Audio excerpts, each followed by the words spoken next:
नमस्कार, मी धनंजय सानप ॲग्रोवनच्या विशेष मुलाखतीमध्ये तुमचं स्वागत. मी जर तुम्हाला म्हणालो की देशी गाय ही 15 ते 16 लिटर दूध देऊ शकते, तर त्याच्यावर तुमचा कदाचित विश्वास बसणार नाही. तुम्ही असंही म्हणाल, मी काहीतरी बाता मारतोय किंवा काहीतरी बढाया मारतोय. पण एक असं ठिकाण आहे जिथे संशोधनातनं हे सिद्ध करून दाखवलेलं आहे की देशी गोवंश हा महत्त्वाचा आहे आणि त्याची दुधाची उत्पादन क्षमता ही 15 ते 16 लिटर पर्यंत आहे. मी कुठे आहे सध्या?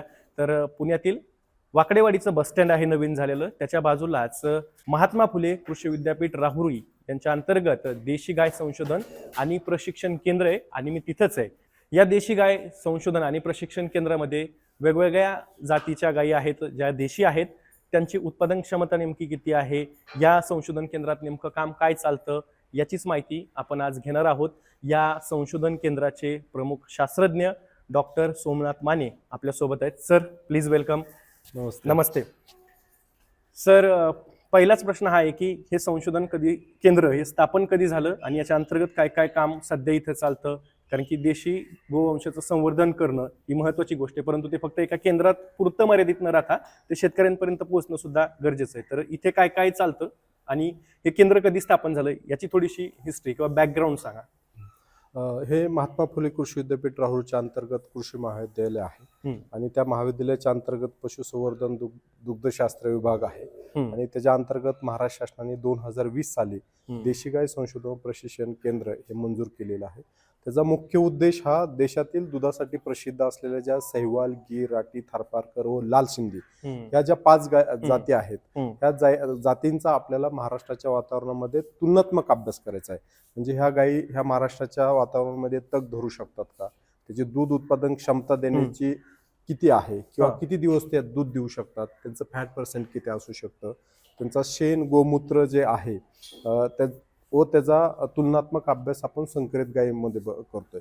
म्हणजे तुलनात्मक अभ्यास हा प्रोडक्शन, रिप्रोडक्शन प्लस त्यांचं शेण गोमूत्र आणि त्यांची ह्या महाराष्ट्राच्या वातावरणामध्ये तग धरण्याची क्षमता, ह्या दृष्टीने हे संशोधन केंद्र महाराष्ट्राने चालू केलेलं आहे. बर, आता या संशोधन केंद्रामध्ये मी ज्यावेळेस आलोय, आता मी जसं म्हणालो सुरुवातीलाच की इथं देवणी आहे, गवळं आहे, सहिवाल आहे किंवा इतर सगळ्याच गायी आहेत, डांगी आहे, कोकण कपिला आहे. तर मला यातली एक एक जी काही जात आहे गायींची, देशी गायींची, तिच्याबद्दल सांगा. कारण की बऱ्याचशा शेतकऱ्यांच्या मनात हे प्रश्न असतो की देशी गोवंश आम्ही पाळू, पण आमची उत्पादकता कमी असते किंवा त्या गायींचं वैशिष्ट्य नेमकं काय आहे त्याची माहिती सुद्धा शेतकऱ्यांपर्यंत बऱ्याचदा पोहोचत नाही. तर मला ना एका एका गायीची तुम्ही व्यवस्थित अशी फुल टू सगळी माहिती, ए टू झेड म्हणूया आपण, अशी माहिती सांगा. तर ही पहिल्यांदा जी गाय दिसतीये ही कोणती गाय आहे? ही देशातील दुधासाठी प्रसिद्ध असलेली किंवा देशामध्ये सर्वात जास्त दूध देणारी गाय म्हटलं तर आपण सहिवाल म्हणून पाहतो. ह्या गायीचा जवळजवळ 27 ते 29 देशामध्ये प्रसार झालेला आहे आणि त्याप्रमाणे त्यांनी तिथल्या लोकल गायींशी क्रॉस करून विविध जाती सुद्धा डेव्हलप केलेल्या आहेत. आता ह्या सहिवाल गायीचा मुख्य प्रांत हा किंवा तिचं उगमस्थान जर पाहिलं तर हे पंजाबमध्ये आहे. पंजाब, हरियाणा किंवा आता सध्या राजस्थान ह्या बॉर्डरवरती खूप मोठ्या प्रमाणात आपल्याला सहिवाल गायी पाहायला भेटतात.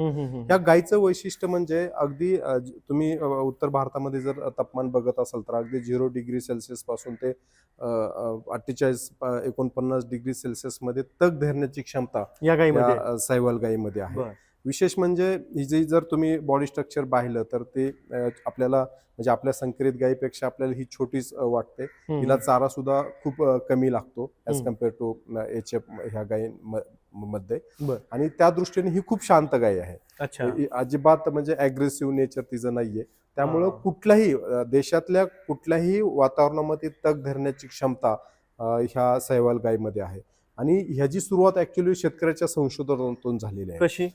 कसं झालं की 2015 साली ह्याच कृषी महाविद्यालयाचे काय कृषी पदवीधर होते आणि त्यांना महाराष्ट्राच्या वातावरणामध्ये तग धरणारी तसेच त्यांच्या शेतासाठी शेण आणि गोमूत्राचा वापर त्यांना हॉर्टिकल्चर जे क्रॉप होते म्हणजे विशेष करून द्राक्ष आणि डाळिंबामध्ये त्यांना खास शेण गोमूत्रासाठी देशी गाय पाहिलं होते. परंतु त्याबरोबर त्यांना 8 ते 10 लिटर देणारे सुद्धा गाय पाहिलं होतं, दूध देणार. तर तो ग्रुप माझ्याकडे आलता आणि त्यावेळेस मी ऍग्रिकल्चर कॉलेज धुळ्याला डेअरी मॅनेजर म्हणून होतो.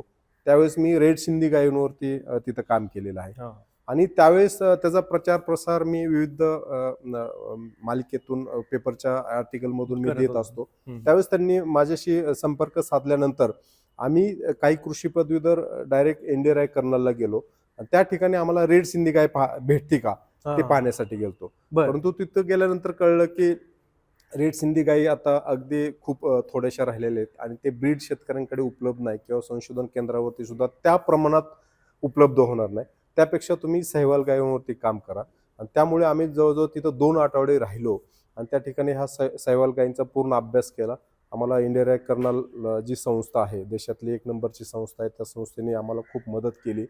आणि तिथला ॲक्च्युली ब्रीडिंग ट्रॅक आहे, जो सिरसा असेल किंवा हनुमान गड असेल, सुरतगड असेल, त्या भागामध्ये आम्ही ॲक्च्युली शेतकऱ्यांच्या घरी जाऊन थांबलो.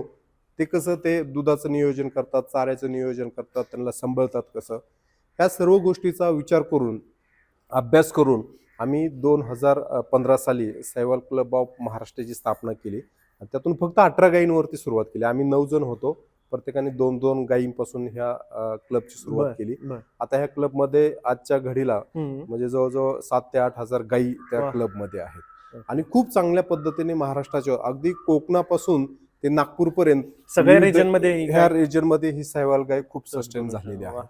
त्यामुळे म्हणजे शेतकऱ्याच्या ह्याच्यातून संशोधन हे विद्यापीठातर्फे झालेले आहे. याची बाजारात किंमत काय असते सर, काय साधारण? ज्यावेळेस आम्ही आणलेलं त्यावेळेस जागेवरती आम्हाला 47 ते 48 हजार रुपयाला 2015-16 गायी मिळायची. परंतु आता हे जी डिमांड पण देशभरात खूप वाढलेली आहे.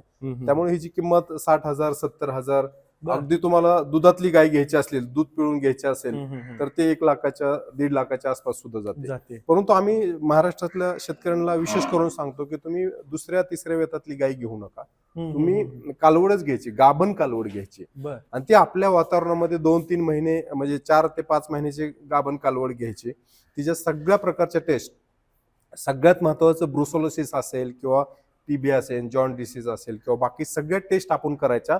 आणि गव्हर्नमेंटची परमिशन घेऊन, म्हणजे राजस्थान गव्हर्नमेंट किंवा हरियाणा गव्हर्नमेंटची परमिशन, आपल्या महाराष्ट्र गव्हर्नमेंटची परमिशन घेऊन आपण ह्या गायी महाराष्ट्रामध्ये व्यवस्थित लिगली आणू शकतो. येस. बरं सर, आता ही पुढची एक गाय दिसते, ही कुठली गाय आहे आणि याच्याबद्दल आता काय? ही जर मगाशी जसं मी म्हटलो की ह्या गायची हिस्ट्री म्हणजे ह्या महात्मा फुले कृषी विद्यापीठ राहुरीच्या दृष्टीने खूप महत्वाची आहे. 1887 साली इंग्रजांनी ह्याच भूमीवरती, ह्याच डिपार्टमेंटमध्ये 600 रेड सिंधी गायी होत्या.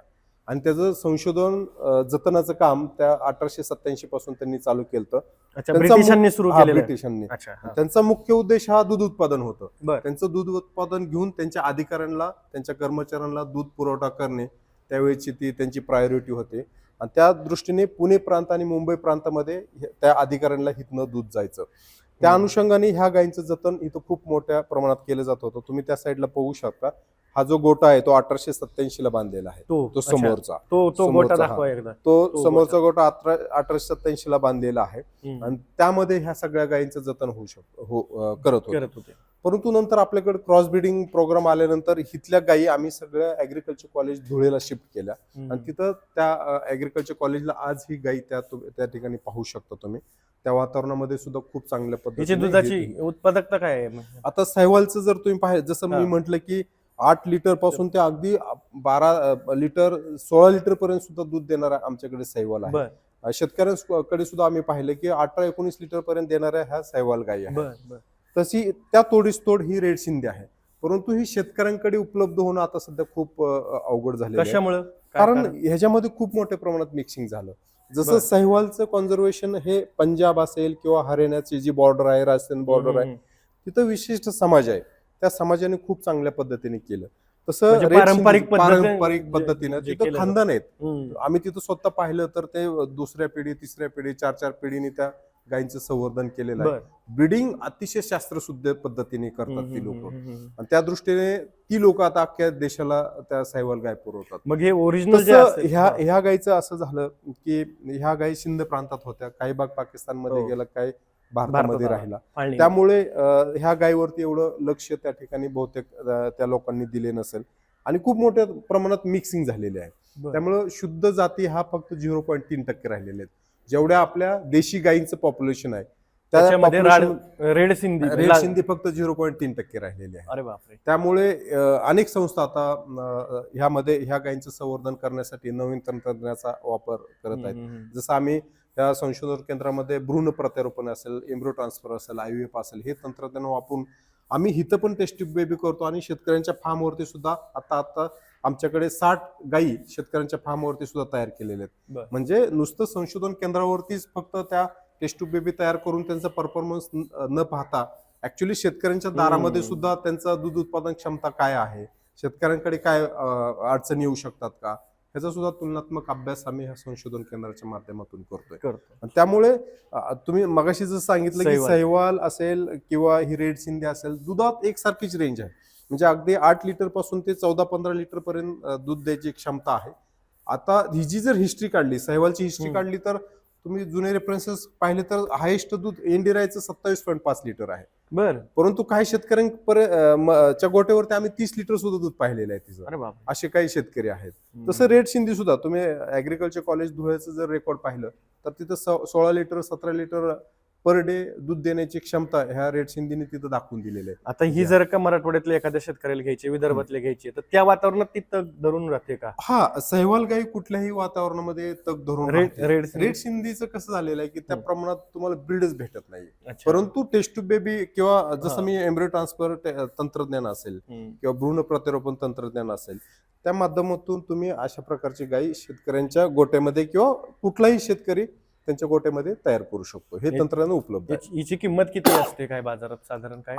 आम्ही आता जर हे पाहिलं तर ही जी किंमत 80,000 90,000 ह्या प्रमाणात ह्या गायींची किंमत आहे. ही कुठली गाय आहे सर, हिच्याबद्दल आता ही शिंग पाहूनच मला थोडीशी भीती वाटते. आता ही गिर गाय म्हणजे आपली एक वैशिष्ट्य आहे आपल्या भारताचं की गिर गाय ही मूळ स्थान हे गुजरात आहे. परंतु आपली गिर गाय दूध देऊ शकते हे आपल्याला ब्राझीलने सांगितलं.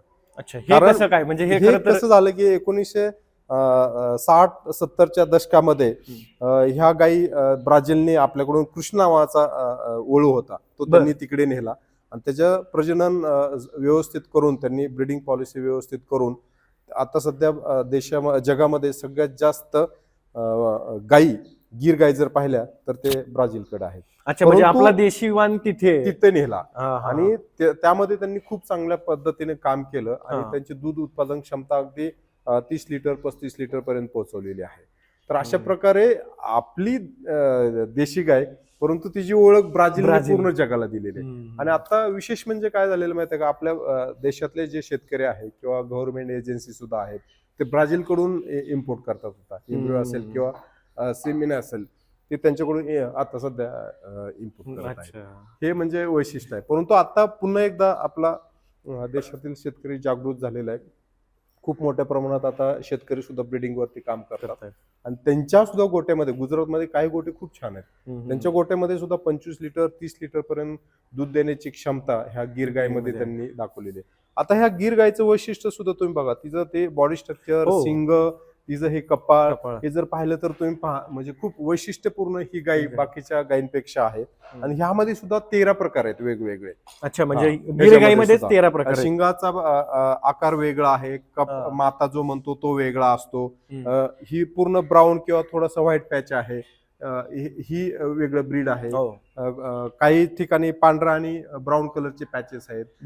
तिथली जे घराणी आहेत त्या घराण्यानुसार सुद्धा ह्या गायींना विविध प्रकारची नावं त्या ठिकाणी दिलेली आहेत. त्यामुळे ही आपल्या देशाची एक प्रकारे शानच आहे असं म्हटलं तरी चालेल. हिची उत्पादकता किती आहे दुधाची? हिची उत्पादकता सुद्धा जसं मगाशी मी सांगितलं की काही शेतकऱ्यांकडे 30 ते 35 लिटर पर्यंत द्यायची क्षमता सुद्धा ह्या गायींची आहे. परंतु इन जनरल आपण जर पाहिलं तर 10-12 लिटर ऍव्हरेज आपल्याला गायीपासून सुद्धा मिळू शकतं. परंतु तुम्ही जर ह्या बाकीच्या गायींशी तुलनात्मक अभ्यास आम्ही आता या ठिकाणी करतोय, ही मदरिंग ॲबिलिटी हिची खूप जास्त ऍज कम्पेअर टू दुसऱ्या काय.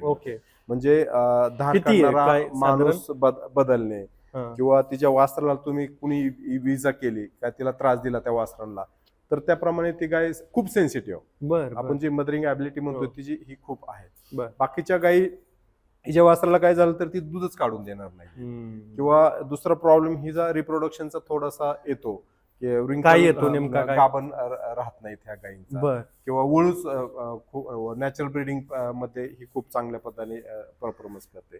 अशा प्रकारचे थोडे प्रॉब्लेम आहे. परंतु आपण जर सहवाल मध्ये पाहिलं किंवा रेड सिंधी मध्ये पाहिलं तर ती यायला खूप चांगल्या पद्धतीने रिस्पॉन्स देतात. असा आमच्या इथला हा अनुभव आहे. याच्यापैकी परंतु तशी दिसायला म्हणजे तुम्हाला अग्रेसिव्ह वाटते म्हणजे शिंगामुळे, हो परंतु ती सुद्धा खूप शांत गाय. परंतु तुमची आणि तिची ती लिंक पाहिजे, लिंक म्हणजे पाहिजे लिंक पाहिजे ते. पण याच्यामध्ये सर आता समजा आपण बैलांच्या किंवा वळूच्या यानं असं बघूयात, तर ह्या तीन पैकी कुठलीचा समजा आपण म्हणतो ना, एखाद्याला बैल हे तयार करायचं आहे, आता त्यामध्ये कोण कसं आहे तयार आता हा, बैलचा वापर करायचा म्हणलं तर खांदा खूप मजबूत लागतो. हा. किंवा शिंग सुद्धा मजबूत हो, खूप हो. लागतात.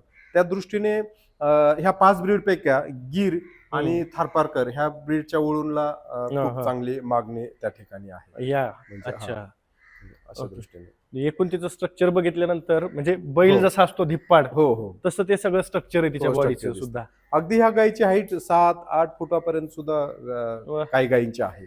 म्हणजे, yes. ही कुठली गाय? आता त्यानंतर ही राठी गाय आहे. अच्छा, राठी राठी गाय नाव काय? राठी राठी हिचं उगम स्थान हे राजस्थान मधील आहे. हा. बिकानेर जे आपण जे स्थान आहे तिथलं हे ओरिजिनल आहे. तुम्ही ठिकाणी ह्या दोन्ही गायी पाहू शकता. ही सुद्धा राठी आहे आणि ही सुद्धा राठी आहे. अच्छा, म्हणजे ती राठी म्हणजे काय? ती पलीकडची हो, पण राठी आहे ती सर? सुद्धा राठी ही पण राठी. राठी म्हणजे काय? सहवाल, लाल सिंधी आणि थारपारकर ह्या 3 गायींचा क्रॉस त्या नॅचरली पद्धतीने त्या बिकानेरच्या सेंटरला झालेल्या आहेत, त्या भागामध्ये झालेला आहे. आणि विशेष करून आम्ही तिथं ज्यावेळेस ह्या गायी घ्यायला गेलतो त्यावेळेस थोडासा अभ्यास केला. तिथला जो राठ समाज आहे, राठ समाजाने विशेष करून ह्या गायीचं पालन केलेलं आहे आणि त्यामुळं त्या राठ समाजाकडे ह्या राठी गायी खूप मोठ्या प्रमाणात आढळतात. म्हणजे ते पण म्हणजे पारंपरिक पद्धतीने जसं लाल सिंधी आहे, जशी पारंपरिक पद्धतीने केली जाते तशी पण हिचं सुद्धा पालन. म्हणजे बिकानेर सारख्या एकदम टेम्परेचर तिथलं जर तुम्ही पाहिलं, वातावरण जर पाहिलं, चाऱ्याची परिस्थिती पाहिली, अशा परिस्थितीमध्ये ह्या गायी 16 लिटर 17 लिटर दूध देण्याची क्षमता असणाऱ्या गायी त्या शेतकऱ्यांकडे आहे. आता माझ्याकडे सुद्धा जो तुम्ही हाट जर बघितला त्याच्यामध्ये सुद्धा हायेस्ट दूध देण्याची क्षमता 19.5 लिटर एका गायीने दिलेली आहे त्या. आणि आता त्याच ब्रीडचं पहिली कालवड ह्या ठिकाणी व्हॅली तिथं 13.5 लिटर दूध मला पहिल्या वेतामध्ये पीकमध्ये पहिल्या 30 दिवसामध्ये हायेस्ट माझं 13.5 लिटर आहे. म्हणजे चांगल्या पद्धतीचं तुम्ही जर ब्रीडिंग केलं, चांगल्या पद्धतीने चारा नियोजन हा भाग खूप महत्वाचा आहे. ब्रीड मध्ये तेवढी कॅपॅसिटी आहे, पण तुम्ही जर त्याप्रमाणे तिला सांभाळली नाही, तिचं मॅनेजमेंट केलं नाही किंवा चारा नियोजन केलं नाही तर तुम्हाला त्या पद्धतीने ती गाय दूध पण देऊ शकणार नाही. बरोबर आहे. ही पुढची गाय कुठली आहे सर? आता हिच्याबद्दल ही थारपारकर. थारपारकर म्हणजे थार वाळवंट पार करून जायची ज्या गायीमध्ये क्षमता आहे तिला थारपारकर म्हणतो. ओके. किंवा आता सध्या देशामध्ये सगळ्यात महागडी गाय म्हणलं तर थारपारकर. किती किंमत असते थारपारकर? आता आम्ही पाहिलं बघा, गेल्या महिन्यामध्येच तिचा ऑप्शन झाला सुरतगडला. सुरतगडला हे जे संशोधन केंद्र आहे त्या ठिकाणी आम्ही पाहिलं तर ती हायेस्ट गाय ही 7-7.5 लाख रुपये 7.5 लाख रुपयाला थारपारकर गाय. कारण हिचं जर वैशिष्ट्य पाहिलं तर जसं मागाशी म्हणलं की 0 डिग्री सेल्सिअस पासून अगदी 50-52 डिग्री सेल्सिअस पर्यंत ह्या गायीला काही होत नाही. म्हणजे देशाच्या कुठल्याही रिजन मध्ये ती सर्वाइव्ह करू शकते, राहू शकते. विशेष म्हणजे ती कृष्णाची गाय म्हणून सुद्धा खूप ओळखली जाते. तिचा जर तुम्ही कलर पाहिला तर एकदम सुंदर दिसते. ती व्हाईट कलर, उन्हाळ्यामध्ये तर एकदम पांढरी शुभ्र ती गाय दिसते. ती पण शांत आहे. तिला व्हाईट सिंधी म्हणतात. दुसरं नाव तिचं व्हाईट थारपारकरचं दुसरं नाव व्हाईट सिंधी. तिचा रंग असल्यामुळे आणि तिची सुद्धा दूध उत्पादन क्षमता ह्या बाकीच्या 5 गायींपेक्षा हिची थोडीशी कमी आहे, परंतु तिची सुद्धा 8 लिटर ते 12 लिटर 13 लिटर पर्यंत दूध देण्याची क्षमता या थारपारकर गायीमध्ये आपल्याला कास एकदा दाखवा की. नाही, आता ही गाय आटलेली आहे का? मला दुधाची गाय तिकडे त्या ठिकाणी दाखवा. ही पुढची गाय. तर अशा प्रकारे तुम्ही हे सहवाल ह्या ज्या गायी इथं तुम्ही पाहताय ह्या सगळ्या सहवाल, ही रेड सिंधी, गिर, राठी आणि थारपारकर ह्या देशामधील दुधासाठी प्रसिद्ध असलेल्या गायींचा आम्ही ह्या ठिकाणी संशोधन केंद्रामध्ये तुलनात्मक अभ्यास म्हणजे ह्या वेगवेगळ्या राज्यातल्या आहेत पण देशभरातल्या आहेत. ओके. परंतु आपल्या महाराष्ट्रामध्ये पाहिलं तर आता महाराष्ट्राची ब्रीड आपण सगळे बघणार आहोतच, परंतु महाराष्ट्रामधले पाहिलं, कोकणामध्ये आपण बघितलं कोकण कपिल आहे, आपल्या पश्चिम महाराष्ट्रामध्ये पाहिलं तर खिलार आहे, मराठवाड्यामध्ये पाहिलं तर देवणी आहे किंवा लाल कंदारी आहे, विदर्भामध्ये कटानी एक आहे, किंवा गवळाऊ सुद्धा आहे. तर ह्या गायी आपल्याला जास्तीत जास्त 2 लिटर 4 लिटर दूध देण्याची त्यांची ॲव्हरेज जर पाहिलं तर त्यांची क्षमता आहे. त्यामुळे शेतकऱ्यांचा कल व्यावसायिक दृष्ट्या जर आपल्याला देशी गायीच्या दुधाचा व्यवसाय करायचा असला तर जास्त करून ह्या गायींना प्रेफरन्स देतात. परंतु ह्यामध्ये सुद्धा उपलब्धता सुद्धा ही खूप महत्वाचा विषय आहे. त्यामुळे आता सध्या देशामध्ये पाहिलं तर सैवाल तुम्हाला खूप मोठ्या प्रमाणात भेटू शकते. गिर तर तुम्हाला कुठल्याही बाजारामध्ये आता भेटू शकते अशी परिस्थिती आहे. तर राठी सुद्धा तुम्हाला विशिष्ट भागामध्ये राजस्थानच्या गेला तर तिथं सुद्धा ती भेटू शकते. या 3 गायींची उपलब्धता बऱ्यापैकी आहे. परंतु रेड सिंधी आणि थारपारकर ओरिजिनल भेटणं जरा आता सध्या थोडस भेटते, परंतु खूप कॉस्टली आहेत आणि ते लोक सुद्धा आता विकत नाही. सर मला हे सगळं याच्यात तुम्ही हे सगळं महत्वाचं सांगतायत. मला फक्त एक प्रश्न काय आहे की आता तुम्ही जसं सांगितलं ना रेड सिंधीची संख्या खूप कमी होतीये किंवा ओरिजिनल जो काही त्याचा काय म्हणू त्याला वंश आहे तो कमी होत चाललाय. इतर गायींचं काय रेशो आहे एकूण गोवंशात देशी गोवंशात? आता टोटल जे आपल्याकडे देशी गोवंश बघितला तर त्याच्यामध्ये 53 जाती आहेत. आता ह्या 53 जाती आणि टोटल जी गायींची संख्या बघितली त्यातल्या फक्त 25% गायी ह्या शुद्ध राहिलेल्या आहेत. बाकीच्या 75% गायी ह्या मिक्स झालेल्या आहेत. म्हणजे कुठल्या नाही कुठल्या आपल्या देशी ब्रीड बरोबर परंतु त्याचा क्रॉस झालेला आहे. उदाहरण द्यायचं म्हणलं तर सैवाल आणि राठी याचा खूप लोक क्रॉस करतात. किंवा जसं आपण ह्या ठिकाणी ही राठी बघितली, राठीचा संगम हा 3 ब्रीडचा आहे, सैवाल, थारपारकर आणि रेड सिंधी. अशा प्रकारे ते देशीच गायी आहेत परंतु मिक्स झालेले. त्यामुळं केंद्र सरकार असेल किंवा महाराष्ट्र शासनाचा सुद्धा मुख्य उद्देश आता त्या गायींचं जतन करणे. तर आता त्यासाठी आपल्याला 7 पिढ्या थांबायची गरज नाहीये. आपल्याला भ्रूण प्रत्यारोपण तंत्रज्ञान आहे, एम्ब्रियो ट्रान्सफर आहे.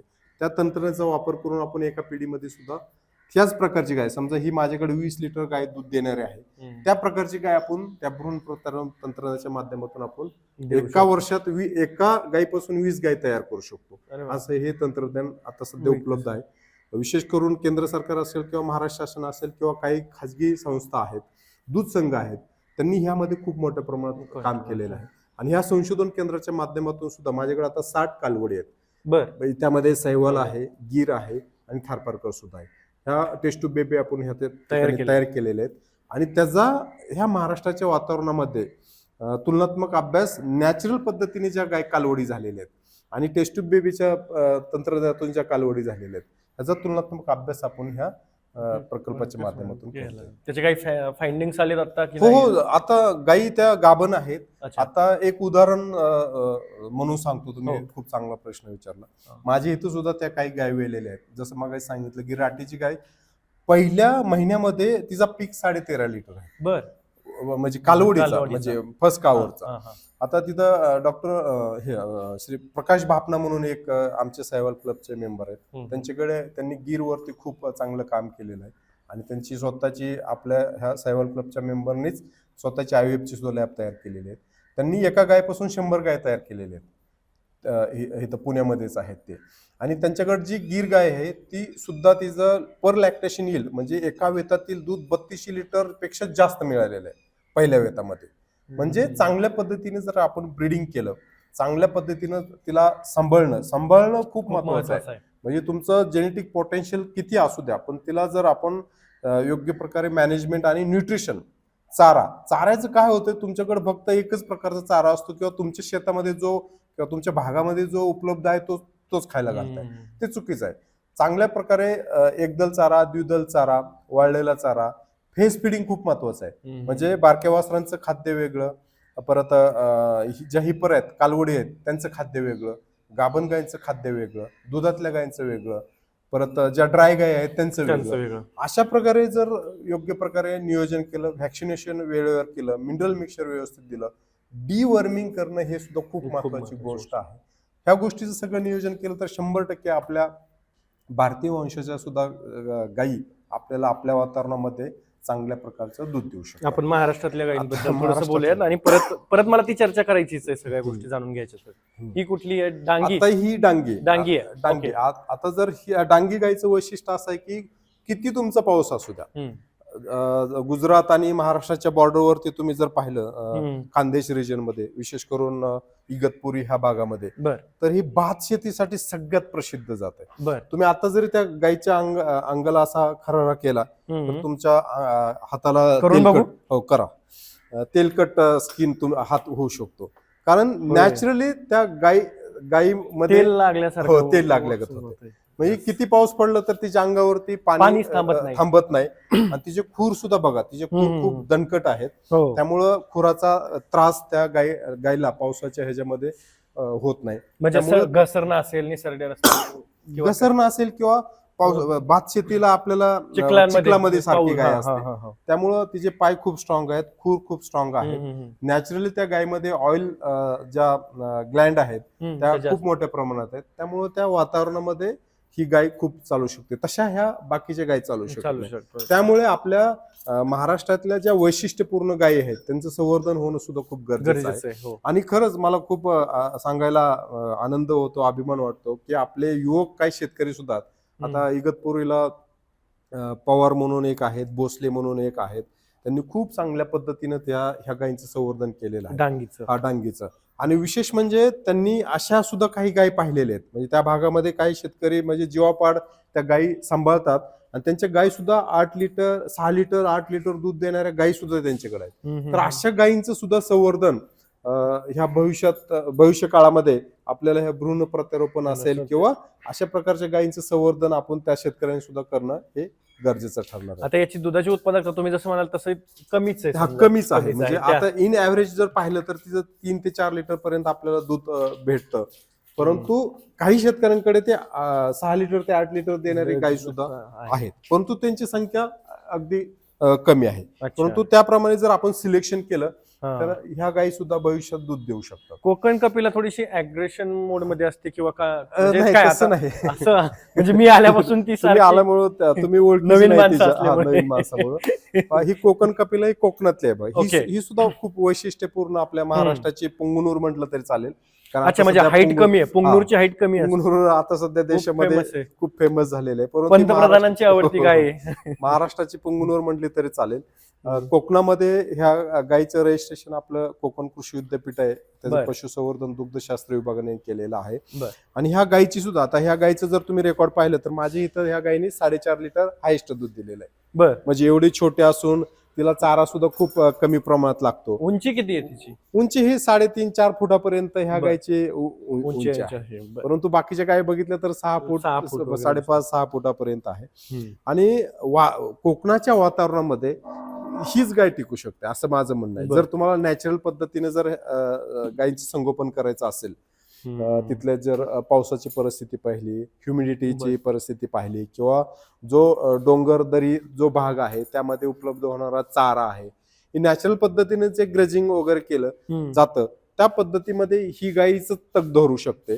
मग जर आपल्याला बाकीच्या तिथं काही लोक जर्सी, एचएफ किंवा साहिवाल सुद्धा पाळतात, परंतु त्या पद्धतीने तुम्हाला गोट्याची सोय करणे, त्या पद्धतीने त्यांची काळजी घेणं हे आपल्याला गरजेचं आहे. परंतु त्या वातावरणाची समरस होणारी फक्त ही कोकण कपिलाच आहे. त्याच्यामध्ये सुद्धा वेगवेगळे कलर येतात. ही ब्लॅक हिचा कलर आहे, त्यामध्ये ब्राऊन सुद्धा कलर आहे किंवा पॅचेस ब्राऊन आणि व्हाईट सुद्धा पॅचेस आहेत. असे वेगवेगळे प्रकारचे कलर ह्या कोकण कपिलामध्ये आपल्याला पाहायला. किंमत किती असते तिची? काय हिची किंमत काय 30,000 40,000 पासून 50,000 पर्यंत आहे. ही कुठली आहे? आता ही गवळव आहे. गवळव ही विदर्भातली गाय आहे. तिचे शिंग वगैरे, हिचं सुद्धा वैशिष्ट्य आहे. तिचं नाक बघा, रोमन सेप नाक आहे. तुम्ही बाकीच्यांची नाक पाहिली आणि हिचं जर नाक आणि कपाळ बघितलं हे खूप वैशिष्ट्यपूर्ण आहे. तर ही खूप मोठ्या प्रमाणात प्रसिद्ध विदर्भ भागामध्ये आहे. आणि ही जे वळू जे मेल असतात ते शेतीच्या कामासाठी सुद्धा खूप वापरले जातात, कारण त्याचा खांदा सुद्धा मोठा आहे. आणि पूर्ण शुभ्र गायी आपल्याला या ठिकाणी तुम्ही पाहताय. आणि दूध देण्याची क्षमता सुद्धा हिचे 3 लिटर 4 लिटर आणि प्रतिवेद दूध बघितलं तर 600-700 लिटर प्रतिवेद दूध देण्याची क्षमता ह्या गवळव गायीची आपल्याला पाहायला भेटते. अच्छा. आता त्यानंतर हे मराठवाड्यातली देवणी, म्हणजे आपल्या महाराष्ट्रातली दुहेरी उत्पादन देणारी जी गाय आहे, दुहेरी उत्पादन म्हणजे दूध पण देऊ शकते आणि ओढ कामाला सुद्धा प्रसिद्ध आहे. तशी अच्छा. ही देवणी गाय आहे म्हणजे मराठवाड्यातली. शेतातली कामं किंवा याच्यातली कामं असतील. हो हो, त्याला बर. सुद्धा उपयोगी पडते. उपयोगी म्हणजे पडते. ही जी जे बैल आहेत ते हो. तुम्ही जर पाहिले तर वाहतूक करण्यासाठी हे जे बैल खूप हो. चांगले असतात. चांगले. त्याची हाईट पण चांगली असते. हम्म. त्यामुळे हे आणि शरीर पण असं दणकट आणि काकट दणकट आणि आहे. एक ऊस साच्यात वाहतूक असलेलं. ऊस वाहतुकीसाठी जर तुम्ही पाहिलं तर हे हा, देवणी आणि देवणीचे. लाल कंदार ह्या हे दोन दोन चे जे वळू खूप हम्म, मोठ्या हम्म, प्रमाणात हम्म, वाढवतात. हम्म, हम्म. ही जी दूध उत्पादन क्षमता सुद्धा अगदी प्रतिवेद पाहिलं तर 900 लिटर पासून ते 1100 लिटर प्रतिवेद देण्याची क्षमता आहे. क्षमता आहे. काही गाई 8 लिटर 10 लिटर दूध देणाऱ्या सुद्धा काही शेतकरी आहेत त्यांच्याकडे ही गाय आहे. त्याचं त्याप्रमाणे ते संवर्धन करत आहेत त्या गायीचं सुद्धा. ओके. हो. हिची काय किंमत असते आणि त्याची काय म्हणजे काय ही साधारण- सर्वसाधारणपणे 50-60 हजारच्या एवढ्या आसपास आहे. आसपास राहते. परंतु जर तुम्हाला प्युअर ब्रीड घ्यायचं हम्म, हम्म, असलं हम्म. तर नक्कीच तुम्हाला लाखातच पैसे मोजावे लागतात. कारण तेवढं त्यांनी जतन सुद्धा केलेलं केलेलं असतं. आहे. त्यामुळे बरोबर. ती किंमत आपल्याला द्यायच लागते. ही जसं मगाशी म्हटलं की ही लाल कंदर आहे. हो. ही सुद्धा मराठवाड्यात मध्ये प्रसिद्ध जात आहे. Yes. ही सुद्धा ओढकामासाठी खूप प्रसिद्ध आहे. हम्म, हम्म, हम्म. ही देवणी आणि लाल कंदारी ह्या कंदार. दोनचे जे बैल असतात ते ओढकामासाठी शेती कामासाठी खूप प्रसिद्ध आहेत. ह्यामध्ये सुद्धा दूध देण्याची क्षमता 600 लिटर ते 900 लिटर प्रतिवेद एवढी त्याची क्षमता आहे. आणि ह्यामध्ये सुद्धा काही ब्रीडर आहेत त्यांनी ह्या गायचं दूध 8 लिटर 10 लिटर सुद्धा काढलेलं आहे. म्हणजे प्रत्येक ब्रीड मध्ये पहा तुम्ही खिलार मध्ये सुद्धा पाहिलं तर बारामतीमध्ये गोपने म्हणून काही एक शेतकरी आहे. हो. एक पुढे म्हणून मोहोळचे पण एक शेतकरी आहे. त्यांनी सुद्धा त्यांच्याकडे गायी आहेत त्या 8 लिटर 10 लिटर दूध 12 लिटर पर्यंत सुद्धा दूध देण्याची क्षमता खिलारमध्ये सुद्धा आहे. म्हणजे पण त्या गायींची संख्या खूप कमी आहे. त्या ज्यांना दुधासाठी ह्या गायींचं संवर्धन करायचंय त्यासाठी आपल्याला ह्या गायींचं संवर्धन नवीन तंत्राच्या माध्यमातून ते फास्ट होऊ शकतं. तर ही खिलार आपली महाराष्ट्राची पश्चिम महाराष्ट्राची शान आणि आता बैलगाडा शर्यतीसाठीचा क्रेज तयार झालेला आहे. त्याच्यामध्ये ही गाय खूप प्रसिद्ध आहे. आणि ही सुद्धा अत्यंत काटक आणि बैलगाडा शर्यतीसाठी सर्वात प्रसिद्ध आहे. तर ही पश्चिम महाराष्ट्रामध्ये आपल्याला विशेष करून पाहायला भेटते. आणि आता बैलगाडा शर्यतीमुळे ही म्हणजे हेच बदललेलं आहे सगळं. अर्थकारणच इथल्या शेतकऱ्यांचं बदललेलं आहे. म्हणजे अगदी काही कोटीमध्ये जोड जाते बैलांची. हो. आणि तुम्ही पाहिलं आता खूप ठिकाणी शर्यती होतात. काही कोटी रुपयांची बक्षिस त्या ठिकाणी ठेवली जातात. त्यामुळं खरंच ती एक महत्व खरा जर पाहिलं ना शेतकरी हाच खरा संशोधक आहे. त्याला सगळं कळतं की कुठला ब्रीड कुणाशी क्रॉस केला पाहिजे आणि त्या पद्धतीने तो संशोधन स्वतःच पण करत असतो. त्याप्रमाणे तो कष्ट पण करत असतो. तर जोपर्यंत आपण शेतकऱ्यांना ह्या संशोधनाच्या प्रक्रियेमध्ये इन्व्हॉल्व करत नाही त्याप्रमाणे आपल्याला ते रिझल्ट पण भेटत नाही. तुमचं वाक्य खूप महत्वाचं आहे की शेतकरी खूप महत्वाचा संशोधक आहे. हो. पण सध्या एकूण देशी गोवंश आणि सध्याची परिस्थिती जी काही आहे ती फार विदारक आहे. त्याच्याकडे मी जाणार नाहीये. मला दुसरी एक गोष्ट जाणून घ्यायची आहे सर की ह्या सगळ्या गायींबद्दल आपण ज्यावेळेस सुरुवातीला चर्चा करतो तर यांना अँटीबायोटिक्स देण्याची गरज नाही असं तुम्ही म्हणाला. हा आता कसं आहे माहितीये का पडत नाही. पडत नाही. आता ज्यावेळेस आम्ही ह्याचा HF जर्सीशी क्रॉस म्हणजे हे करतो तुलनात्मक अभ्यास करतो. म्हणजे ह्या देशी गायींची दूध देण्याची क्षमता असेल किंवा हिचा आम्ही शेण असेल गोमूत्र असेल ह्याचा तुलनात्मक अभ्यास करत असतो. हिला खाद्य किती लागते किंवा हिच्यामध्ये रोगप्रतिकारक क्षमता किती आहे ह्या सर्व गोष्टीचा आपण अभ्यास करत असतो. म्हणजे जसं आपलं क्लायमेट चेंज होतंय पाऊस वाढतोय टेम्परेचर वाढत आहे थंडी सुद्धा वाढत आहे. आता 9-10 पर्यंत आपण आलेलो आहे. ह्यामध्ये ह्याच्यावरती ह्या गायींवरती परिणाम काय होतोय ह्या गायी आजारी पडतात का मास्टायटिस होतोय का कुठल्या प्रकारे त्या आजारी पडतात कुठल्या प्रकारचा रोग होतोय ह्याचे सर्व प्रकारचं रेकॉर्ड आम्ही ह्या ठिकाणी करतो. आणि तुम्ही आमच्या गोट्यामध्ये पाहिले असेल तर सगळ्या प्रकारचे सेन्सर आहे. म्हणजे टेम्परेचर ह्युमिडिटीचा सेन्सर आहे. प्रत्येक गोट्यातलं टेम्परेचर प्रत्येक सेकंदाला मोजलं जातं आणि ते IoT AI चा वापर करून आम्ही त्याचा अनालिसिस करतो. काही ऍप सुद्धा डेव्हलप केलेले आहेत. त्यातून एक आम्हाला तो ट्रेंड दिसत असतो. तर बऱ्यापैकी ह्या गायींना आता दुग्ध व्यवसायामध्ये मास्टायटिस हा खूप मोठा म्हणजे आजार आपण म्हणू शकतो. तर तो मास्टायटिस आपल्याला इथं पाहायला भेटत नाही किंवा कॅल्शियम कमी होणे गाय वेल्यानंतर गाय न उठणेच आपण डावनरी म्हणतो. तर अशा प्रकार आपल्या देशी गायीमध्ये पाहायला भेटत नाही. आणि ह्यांचा चारा सुद्धा जवळजवळ 30 ते 35% चारा ह्या गायीला कमी लागतो संकरितच्या संकरितच्या तुलनेमध्ये. तुमचं शेण बघा, तुम्ही मला अशा प्रकारचं शेण क्रॉसब्रीड मध्ये दाखवून द्या, म्हणजे एवढं देशी गाईच्या शेणामध्ये आणि गोमूत्रामध्ये फरक असतो. आणि अशा प्रकारचं संशोधन आम्ही आमच्या इथं पॅथॉलॉजी डिपार्टमेंटला केलेलं सुद्धा आहे. आम्ही गेले 4 वर्ष प्रत्येक सीझन मध्ये प्रत्येक ब्रीडचं शेण घेऊन ते लॅबमध्ये त्याचा टोटल काउंट काढलेला आहे. त्याच्यामध्ये कुठल्या प्रकारचे जीवाणू बेनिफिशियल जीवाणू आहेत आणि त्याचं पूर्णतः संशोधन आता सध्या चालू आहे. आणि एक प्राथमिक तुम्हाला सांगतो की संकरित गाईच्या शेणामध्ये आणि आपल्या देशी गायच्या शेणामध्ये खूप मोठ्या प्रमाणात फरक आढळून आला. म्हणजे आता त्याच्यामध्ये जी संख्या आहे बेनिफिशियल बॅक्टेरिया जीवाणू आपल्या जमिनीसाठी जे चांगले आहेत त्याची संख्या आपल्या देशी गायच्या शेणामध्ये आढळून आलेली. आणि आता जसं नैसर्गिक शेतीसाठी गो आधारित शेती अशीच ती कन्सेप्ट आता केंद्र सरकार असेल किंवा आपलं शासन सुद्धा प्रयत्न करत जात आहे. बरोबर, नक्कीच त्याचा फायदा जमीन सुधारण्यासाठी होणार आहे. त्यामध्ये आपली देशी गाई का वापरली जाते ह्याच्याविषयी खूप वेळा विचारणा शेतकऱ्यांकडून सुद्धा येते, किंवा शेतकरी सुद्धा आग्रही असतात की आपल्याला सेंद्रिय शेती करायची किंवा नैसर्गिक शेती करायचं तर देशी गायचं शेण आणि गोमूत्र पाहिजे. तर त्यांचं खरंच आहे, त्या पद्धतीने त्यांच्या बेनिफिशियल बॅक्टेरिया आपल्या देशी गायमध्ये आपल्याला त्या आढळून येत आहेत. आता त्याच्यावरती अजून पूर्ण काम झालेलं नाही. आता आम्ही मेटाजिनोमिकला सुद्धा त्याच्यामध्ये जातोय की कुठला पर्टिक्युलर स्पेसिफिक जीवाणू आहेत तर त्याच्यावरती इफेक्ट होतोय. हा अभ्यास आम्ही ह्या ठिकाणी करत आहे. देशी गोवंश ज्यावेळेस सांभाळायचा आहे शेतकऱ्याला तर त्यावेळेस त्यांनी काही महत्त्वाच्या गोष्टी लक्षात ठेवल्या पाहिजेत, जसे की 5 टिप्स सांगता येतील आपल्याला शेतकऱ्यांना. तर तुम्ही शास्त्रज्ञ म्हणून 5 टिप्स कोणत्या महत्त्वाच्या सांगाल की ज्या थोडक्यात सांगता येतील पण महत्त्वाच्या आहेत? महत्त्वाच्या म्हणजे ते 5 पिलरच म्हणून सगळ्यात महत्त्वाचं म्हणजे तुमच्याकडे ब्रीड चांगला पाहिजे.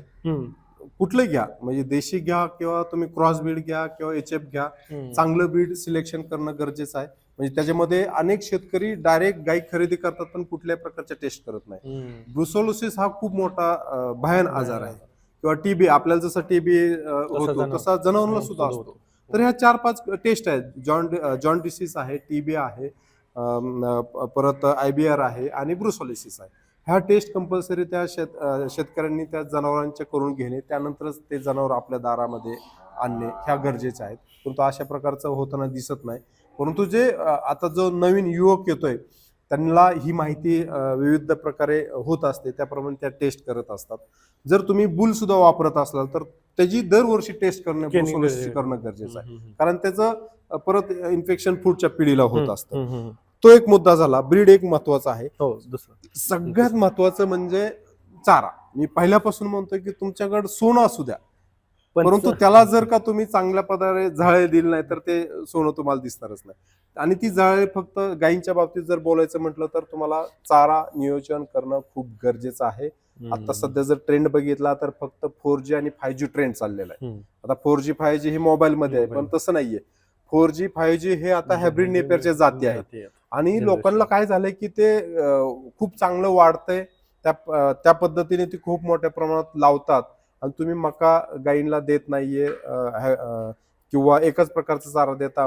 पाठीमागच्या 10 वर्षामध्ये बघा तुम्ही ऊस आणि वाढच जास्त द्यायचा. कारखाने चालू झाले की सगळीकडे गायींना वाढच, मग त्याच्यामध्ये त्या गायींना कॅल्शियम कमी होणे, तो इफेक्ट आपल्याला 2-3 वर्षांनी भेटतो. त्यासाठी चारा नियोजन करणं खूप गरजेचं आहे. त्यामध्ये एकदल चारा, द्विदल चारा, म्हणजे कॉम्बिनेशन सांगायचं म्हणलं तर हायब्रिड नेपियर तुम्ही नक्की वापरा. आम्ही त्याला विरोध करत नाही, पण त्याचं प्रमाण आहे. तुम्ही 30% 40% हायब्रिड नेपियर वापरा, त्याच्याबरोबर 20% मका पण वापरा.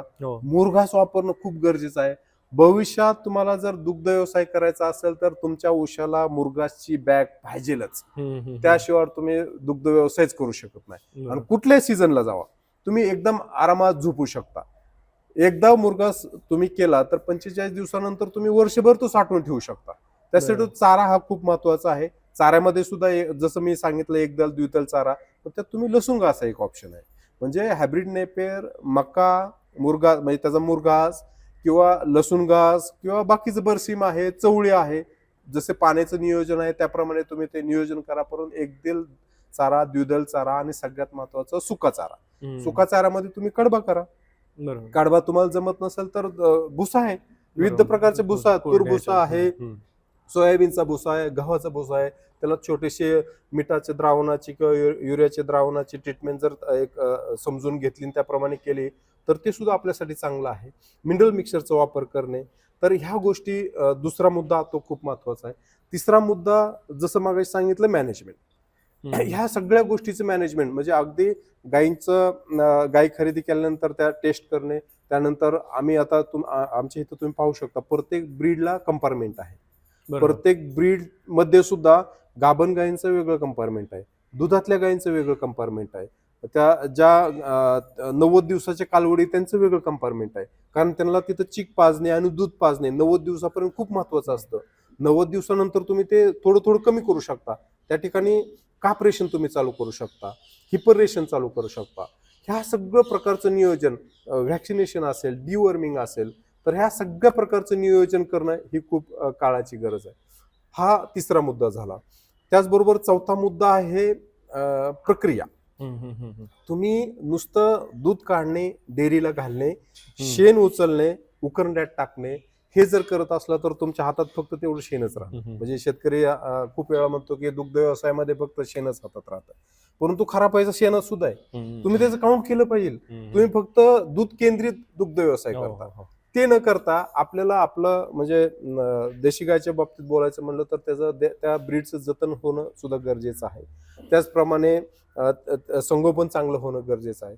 दूध आल्यानंतर त्यानंतर त्याच्यावर प्रक्रिया केली तर तुमचं उत्पन्न 25 ते 30% वाढणार आहे. वेगवेगळे प्रकारचे प्रोडक्ट तयार करू शकता. तुम्ही जे शेण गोमूत्र आहे ते उकरंड्यावर टाकून देत आहे त्यापेक्षा तुम्ही बायोगॅसचा वापर करणं गरजेचं आहे. बायोगॅस हे तुम्ही आता पहिल्यासारखं बायोगॅस तंत्रज्ञान राहिलेलं नाही. घरातला जो LPG आहे त्याप्रमाणे तो आता बायोगॅस चालत आहे. तो ज्वलनासाठी वापरणे किंवा तुमच्या इलेक्ट्रिसिटी जनरेशनसाठी सुद्धा वापरू शकतो. त्यातून जी स्लरी बाहेर पडते त्यातून परत तुम्ही डिवॉटरिंग करू शकता. म्हणजे त्या शेणाची पावडर तयार करू शकता. त्या पावडरीपासून तुम्ही वर्मी कंपोस्ट तयार करू शकता, प्रोम तयार करू शकता, फॉस्फरस रिच ऑर्गॅनिक मॅन्युअर किंवा स्फुरदयुक्त सेंद्रिय खत म्हणतो ते करू शकता. ते जे पाणी राहते ऍक्च्युली ते अमृत आहे, पाणी नाहीये. ती लोक सोडून देतात, पण त्याच्यामध्ये जर चांगल्या प्रकारचे बेनिफिशियल बॅक्टेरिया त्यामध्ये टाकले आणि तेच पाण्यामध्ये मिक्स करून जर तुम्ही शेतामध्ये दिलं तर ते एक चांगल्या प्रकारचं फर्टिलायझर आहे.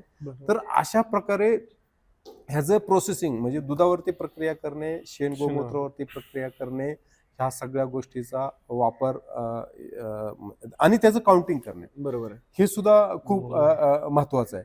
कारण आपलं काय होतंय माहितीये का, आपण फक्त गाई दूध किती देते, किती दिवस देते आणि त्याला भाव किती भेटतो एवढाच विचार करतो. परंतु त्यातून आपलं मिथेन इमिशन आता बदलतं वातावरणामध्ये तग धरण्याची क्षमता आपल्याच ब्रीड मध्ये आहे. लक्षात ठेवा, अख्खं जग आपल्या ब्रीड देशी गायीवरती काम करत आहे. त्याप्रमाणे आपण काम केलं तर आपल्या सुद्धा गाई 20 लिटर 25 लिटर दूध देणारे आहेत, 100% देणारे आणि देतात पण ते. म्हणजे आता आम्ही हे संशोधन 2015 पासून करतोय आणि हा प्रोजेक्ट 2020 साली आला. परंतु हे जर आपण सगळ्यांनी मिळून जर काम केलं, जसं मगाशी म्हणलं की शेतकऱ्याच्या सहभागाशिवाय ते संशोधन होऊच शकत नाही कुठलंही, आणि शेतकऱ्यांना जर एकत्र केलं तर अशा प्रकारचं संशोधन फास्ट होऊ शकतं. आणि पाचवा मुद्दा हे शेतकऱ्यांनी एकत्र येणं बरोबर. आता गव्हर्नमेंटच्या ज्या स्कीम म्हणजे त्या स्कीम पुरतं मर्यादित न राहता ती एक प्रकारे कन्सेप्ट आहे. फार्मर प्रोड्युसर ऑर्गनायझेशन, पहिल्यांदा महिला बचत गट होते, पुरुषांचे शेतीचे बचत गट होते, आता फार्मर प्रोड्युसर कंपनी आलेली आहे. तुम्ही एकत्र येऊन तुम्ही खूप मोठी क्रांती करू शकता आणि ही सुरुवात झालेली आहे. आता लवकरात लवकर ते बाकीचे मतभेद विचारून आपण एका विचाराची लोक एकत्र येणे, जसं आता आम्ही देशी गाय संवर्धनामध्ये तो प्रयत्न करत असतो. सहवाल क्लब म्हणजे सहवाल क्लब हा फक्त व्हॉट्सअपवरती दिसतो तुम्हाला, परंतु तिथं कोकणापासून ते नागपूरपर्यंतचे लोक जोडलेले आहेत. त्यांना जे सिमेंट लागतंय आता समजा रेड सिंधीचं सिमेंट एखाद्याकडे गायी आहेत, रेड सिंधीचं सिमेंट उपलब्ध नाही, आम्ही फुकट देत नाही, परंतु ते उपलब्ध करून देणं ही आपली जबाबदारी आहे. आणि त्यासाठी लोकांनी एकत्र येणे. आता आम्ही फीड सुद्धा ग्रुपमध्ये तयार करतोय, ते ग्रुपमध्ये फीड तयार करून शेतकऱ्यांना देणं. म्हणजे अशा प्रकारच्या गोष्टी फक्त एकटा माणूस काही करू शकत नाही. मार्केटिंग सुद्धा खूप महत्वाचं आहे. म्हणजे ह्या सगळ्या पिक्चरमध्ये मार्केटिंग हे खूप महत्वाचं आहे आणि ते शक्य फक्त सगळ्यांनी सगळे एकत्र एकत्र येऊनच येऊन. करू शकतो. इंडिव्हिज्युअल शेतकरी त्यामध्ये करू शकत नाही आणि त्यामुळेच आता तुम्ही काही अशा सक्सेस स्टोरी तुम्ही पाहू शकता. म्हणजे तुम्हाला सुद्धा माझ्यापेक्षा जास्त माहित आहे. आता आम्ही दूध आमच्या क्लबमध्ये कमीत कमी 70 रुपये ते जास्तीत जास्त 120-150 पर्यंत शेतकरी विकतात ना. बरं. का? हे सगळे एकत्र आलेत एका विचाराचे लोक तरी येऊन ते तंत्रज्ञान किंवा ती चर्चा करणे, तो कॉन्फिडन्स देवाणघेवाण घडते. भेटणं बरोबर. हे खूप गरजेचं आहे आणि त्यासाठी भविष्यामध्ये ही शेती ही एकत्र येऊनच करण्यासाठी असणार आहे. महत्वाचे. आणि सगळ्यात महत्वाचं सांगतो आता सर, हा खूप आपल्या पुढच्या पिढीसाठी सुद्धा खूप महत्वाचा विषय आहे. अलीकडे बऱ्यापैकी डॉक्टर सांगतात की तुम्ही दूधच पिऊ नका. हो हो हो. दूध पिऊ नका, ते विष आहे. कारण पेपरला बातम्या तशा येतात की एवढं लाख लिटर दूध त्यात भेसळ भेसळ झालेली आहे आहे. वगैरे. आणि त्यामुळे शहरातली म्हणजे हे शहर वाढतच जाणार आहेत. त्यांना चांगल्या प्रकारचं दूध लागणार आहे, दुग्धजन्य पदार्थ लागणारच आहे. बरोबर. त्यासाठी उलट हे शेतकऱ्यांनी एकत्र येऊन नुसती एक सोसायटी घेतली दूध पुरवठा तरी त्यांची ती पूर्ण फार्मर प्रोड्युसर कंपनी चालू शकते. एवढी कॅपॅसिटी म्हणजे ह्या शहरांमध्ये आहे आणि त्या शेतकऱ्यांमध्ये आणि दोघांना सुद्धा गरज आहे. म्हणजे त्यासाठी जसं आपण आपला दवाखान्यामध्ये आपण ह्याच्या वेगवेगळे डॉक्टर असतात. छातीचा डॉक्टर वेगळा आहे, डोक्याचा वेगळा आहे, हाडाचा वेगळा आहे. सगळ्या प्रकारचे डॉक्टर आहेत. परंतु आपल्याला शेतकरी डॉक्टर ठेवणं खूप गरजेचं आहे भविष्यासाठी. कारण तोच आपल्याला शरीराला चांगल्या प्रकारचं अन्न देऊ शकतो, चांगल्या प्रकारची जमीन तो ठेवू शकतो, त्यातून चांगल्या प्रकारचं उत्पन्न काढू शकतो. त्याचं उदाहरण बघा. मला याच्याकडेच यायचं होतं की तुम्ही जसं म्हणतायत की प्रोसेसिंग आणि त्याचे काहीतरी प्रोडक्ट तयार करणं, म्हणजे आता हे अर्थात व्हॅल्यू ऍडिशनच आहे. तर हे मला काय काय व्हॅल्यू ऍडिशन आपण केलेलं आहे तुम्ही थोडंसं पुढे या आणि हे दाखवा. हे मी बायोगॅस मधून मिथेन गॅस काढला, त्यातून मी बायोगॅस माझं मिल्क अँड मिल्क प्रोडक्ट प्रोसेसिंगला वापरलं. दुग्ध प्रक्रिया सगळी करतो, दूध तापवणे, पनीर तयार करणे, तूप तयार करणे, हे सगळे प्रोडक्ट मी तिथं बनवतो. त्यातून जी स्लरी बाहेर पडते त्याच्यात मी पावडर तयार करतो. अशा प्रकारची पावडर असते बघा. ही पावडर तयार केल्यानंतर मी हे एका मशीनद्वारे हे प्रोम तयार करतो, म्हणजे स्फुरदयुक्त सेंद्रिय खत आपण म्हणलं तरी चालतंय. अशा प्रकारचं आपण हे शेणाची गोळी, म्हणजे एक प्रकारे शेणाची गोळी तयार करू शकतो. त्याचप्रमाणे हे वर्मी कंपोस्ट आहे. ह्याच प्रकारे आपण शेणाची पावडर सुद्धा तयार करतो. शेणाच्या पावडरला आता खूप मोठ्या प्रमाणात मागणी आहे. त्याच्यापासून आपल्या वेगवेगळ्या प्रकारचे हे तुम्ही या ठिकाणी पाहू शकता. हे आम्ही गणपती तयार केलेला आहे. हा मोठा गणपती आहे, हा छोटा गणपती आहे, हा पंती आहे. हे सगळं शेणापासून आणि हे लाकूड आहे. हे लाकूड आहे, हे शेणापासून तयार केलेलं लाकूड आहे. फक्त 70 ते 80 हजार रुपये त्या मशीनची किंमत आहे. आणि विशेष म्हणजे ह्या लाकडामध्ये तुम्ही लिंबाचा पाला असेल किंवा निरगुडीचा पाला असेल, विविध प्रकारच्या ज्या नैसर्गिक विधीसाठी जे लागतंय ते पाहिजे ते तुम्ही ह्याच्यामध्ये टाकू शकता आणि हे लाकूड तयार होतं. परंतु ही गोशाळेसाठी ही कन्सेप्ट आम्ही तयार केली. परंतु दणकट लाकूड आहे, आपल्या लाकडासारखं लाकूड आहे. परंतु शेतीच्या दृष्टीने आपल्याला शेतकऱ्यांच्या दृष्टीने विचार केला तर आपल्याला ही शेणाची पावडर आहे. ही शेणाची पावडर आहे. अशा प्रकारची पावडर आपण तयार करून ह्याच्यामध्ये चांगले बेनिफिशियल बॅक्टेरिया ऍड केले तर ह्याला सुद्धा खूप, आता 30 रुपये किलोने आम्ही हे विकतो. आम्ही हे 30 रुपये किलोने विकतो. ही वर्मी कंपोस्ट आम्ही 30 रुपये किलोने विकतो. हे जे प्रोम आहे ते 50 रुपये किलोने विकतो. म्हणजे चांगल्या पद्धतीनं अशा प्रकारचे प्रोडक्ट तयार करणे, आपल्या स्वतःच्या शेतीला वापरणे किंवा शहरामध्ये सुद्धा प्रत्येकाच्या घरी 1-2 झाडं असतात, त्या ठिकाणी लिक्विड फर्टिलायझर असेल किंवा अशा प्रकारचे प्रोम किंवा वर्मी कंपोस्ट किंवा शेणाची पावडर सुद्धा आपण शहरामध्ये लोकांना देऊ शकतो, किचन गार्डन साठी सुद्धा देऊ शकतो. तर आम्ही इथं मी तर म्हणतो, म्हणजे मला पूर्ण त्याची खात्री पण आहे, देशातलं सगळ्यात महाग दूध मी इथं विकतो. सरकारी फार्मचं 80 रुपये लिटर देशी गायचं दूध आहे आणि 2800 रुपये किलो तूप आहे.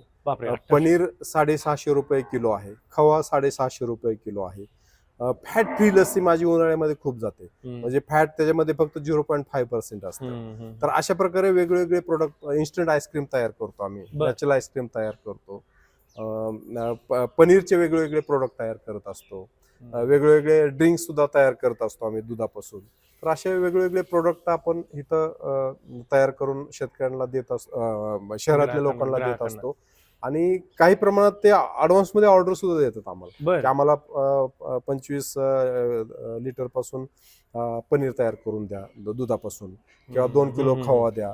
अशा प्रकारचे पेढे, बर्फी हे सुद्धा आम्ही या ठिकाणी तयार तयार करत असतो. करताय. हो. सगळ्यात महत्वाचा प्रश्न काय असणार आहे शेतकऱ्यांचा? मी तर बघितलंय, लोकांना बघितल्याशिवाय विश्वास पण ठेवावा असं वाटत नाही, हो. शेतकऱ्यांना पण नाही, म्हणजे कोणीच ठेवणार नाही. तर इथे यायचं असेल तर कसं यायचं किंवा काय करायचं याच्याबद्दल थोडीशी माहिती द्या ना. आता हे जसं म्हणजे मगाशी पाहायचंय कुणाला हो. किंवा मार्गदर्शन घ्यायचंय. हो. आता हे सेंटरच्या विषयी जसं मग सांगितलं की महात्मा फुले कृषी विद्यापीठ राहुरी अंतर्गत कृषी महाविद्यालय पुणे शिवाजीनगरला इथं आहे. आपलं हे डेअरी विभाग जुना पुणा बॉम्बे रोड जो आहे, तर त्या ठिकाणी नवीन एसटी स्टँड झालेलं आहे. अगदी नवीन एसटी स्टँडच्या समोरच आपण हे देशी गाय संशोधन प्रशिक्षण केंद्र या ठिकाणी उभारलेलं आहे. आणि या ठिकाणी शेतकऱ्यांना 1 दिवसाचं ट्रेनिंग दिलं जातं, 3 दिवसाचं ट्रेनिंग दिलं जातं. त्याचबरोबर आम्ही एक स्पेशल कन्सेप्ट आणलेली आहे. काय? 30 दिवसाचं ट्रेनिंग देतो. बरं, आणि शेतकऱ्यांना? हा, शेतकऱ्यांना. हो. त्यांनी स्वतः इथे येणं, सकाळी जसं आमचं 6 ते 7 वाजता काम चालू होतं, 9 वाजेपर्यंत तो म्हणजे जो प्रशिक्षणार्थी आहे तो येऊ शकतो. आणि आमची जी कामं 24 तासामध्ये जी चाललेली आहेत, डेली रुटीन मॅनेजमेंट प्रॅक्टिसेस जी चाललेली आहेत, त्याच्यामध्ये तो स्वतः इन्व्हॉल्व्ह होऊ शकतो, स्वतः काम करू शकतो. मग तो ज्याला इंटरेस्ट दुग्ध व्यवसायामध्ये आहे, प्रक्रियामध्ये आहे, त्यांनी लॅबमध्ये जाऊन ते सगळ्या प्रकार दूध घेण्यापासून फायनल प्रोडक्ट पॅकिंग पर्यंत तो तिथं प्रशिक्षण घेऊ शकतो. ज्यांना चाऱ्यामध्ये इंटरेस्ट आहे, म्हणजे संकरित नेपेर आहे, लसूण घास आहे, मका आहे, सायलेज बनवणे आहे, किंवा मेकनायझेशन, म्हणजे आमच्या इथं दररोज मला 5 टन चारा लागतो, परंतु एक ड्रायव्हर आमच्याकडे आहे, तो सिंगल रो फॉरेज हार्वेस्टर आहे, तो घेऊन जातो, ऑटोमॅटिक ते कटिंग होतं आणि ट्रेलरमध्ये पडतो, तो घेऊन डायरेक्ट इथे येतो. तर हे प्रत्यक्ष पाहायला लोकांना इथं भेटतं. विविध प्रकारचे प्रोडक्ट आपण इथं दाखवू शकतो. किंवा हे जसं मग सांगितलं की शेण, त्याचं युटिलायझेशन कसं करणं, शेण गोळा करणे, त्याच्यापासून बायोगॅस तयार करणे, त्याच्यापासून स्लरी तयार करणे, स्लरीपासून पावडर तयार करणे, लिक्विड तयार करणे, प्रोम तयार करणे, वर्मी कंपोस्ट तयार करणे, लाकूड तयार करणे, पंत्या तयार करणे, गणपती तयार करणे, ह्याचे सगळे लाईव्ह डेमो आपण ह्या प्रशिक्षण केंद्राच्या माध्यमातून या ठिकाणी देत असतो. त्याचबरोबर ह्या संशोधन केंद्राने ही जी सगळी माहिती आहे, शेवटी ही माहिती असणं खूप गरजेचं आहे. त्यासाठी आम्ही काय वैशिष्ट्यपूर्ण ऍप पण बनवलेलं आहे. त्यातलं एकच सांगतो, फुले डेअरी म्हणून एक ऍप आहे, तुम्ही ते डाउनलोड करा. अगदी तुम्हाला जर दुग्ध व्यवसाय करायचा असेल तर ब्रीड कुठलं निवडायचं, त्याची उपलब्धता कुठं आहे, किंवा त्या गाईला नियोजन करायचं असलं तर ही समजा ही सायवाल गाय, त्या गायचं वजन कसं काढायचं, त्याची पूर्ण तुम्ही फक्त त्याची लांबी, रुंदी आणि त्याच्या छातीचा घेर एवढं टाकायचं, तुम्हाला ते वजन देणार. एका गायला चारा किती लागतो, परत दुग्ध प्रक्रिया म्हणलं तर 1 लिटर दुधापासून कुठला प्रोडक्ट किती तयार होतो ह्याची हितुंबत माहिती, अगदी बँकेबल प्रोजेक्ट सुद्धा तुम्ही त्यातून तयार करू शकता. त्याच्यावरती आपण एक स्वतंत्र व्हिडिओ केलेला आहे, त्याची लिंक मी डिस्क्रिप्शन बॉक्स मध्ये देऊन टाकेल, ज्याला बघायचं ते बघेल. तर सर, तुम्ही सगळ्या या देशी गोवंशाबद्दल माहिती दिली, बाकीच्याही गोष्टी सांगितल्या की काय प्रोडक्ट तयार केले जाऊ शकतात, आणि याचं एक अर्थकारण दुधाचं पुन्हा एकदा कसं स्ट्रॉंग करता येऊ शकतं, किंवा देशी गोवंशाचं, त्याच्याबद्दल तुर्तास तरी मी इथेच थांबतोय. तुम्ही वेळ दिलात, शेतकऱ्यांना सगळ्या गोष्टी सोप्या करून सांगितल्यात, मलाही सांगितल्यात, त्याबद्दल खूप खूप धन्यवाद. थँक्यू. आता तुम्हाला जे काही वाटतंय ते कमेंट बॉक्समध्ये सांगायचंय. मी सध्या या माहितीसोबत इथेच थांबतोय. तुमची जी काही प्रतिक्रिया असेल ती कमेंट बॉक्समध्ये नक्की कमेंट करून सांगा. तुम्हाला ही माहिती जास्तीत जास्त शेतकऱ्यांपर्यंत पाठवायची आहे हे सुद्धा विसरू नका. त्यामुळे व्हिडिओ लाईक आणि शेअर नक्की करा.